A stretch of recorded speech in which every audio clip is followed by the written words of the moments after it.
Hi అండి, అందరికీ నమస్కారం. పైన కనిపిస్తున్న చెట్టు మునగాకు చెట్టు అండి. ఈ మునగాకుని మూత్రంలో నానబెట్టి దాంతోపాటు కొన్ని రకాల వనమూలికలు కలిపేసి దాన్ని ఒక పౌడర్ లెక్క మరియు ఒక లిక్విడ్ లెక్క తయారు చేస్తామండి. ఈ లిక్విడ్ అనేది ఒంటికి, శరీర భాగాలకి, తలకి, బట్టలకు, చెప్పులకు పూసేది. రెండోది పౌడరు అన్నంలో కానీ, కర్రీస్లో కానీ, జ్యూస్లో కానీ, స్వీట్లో కానీ కలిపి తినిపించేదండి.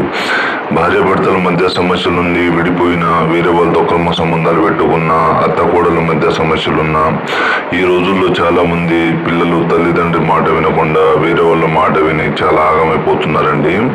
వాళ్ళకి ఒక 2 సార్లు తినిపించడమో లేకుంటే పుయ్యడమో జరిగినట్లయితే వాళ్ళను మనం సొంతం చేసుకొని మనం చెప్పు చేతుల్లో తీసుకొచ్చి మనం చెప్పింది వినేలా చేసుకోవచ్చండి. దీనివల్ల ఎలాంటి సైడ్ ఎఫెక్ట్స్ కానీ, ఎలాంటి ప్రాబ్లమ్స్ కానీ ఏమి ఉండవండి. ఇది కేవలం ఒక వ్యక్తిని మనం సొంతం చేసుకొని మన మాట వినేలా చేసుకోనికి ఈ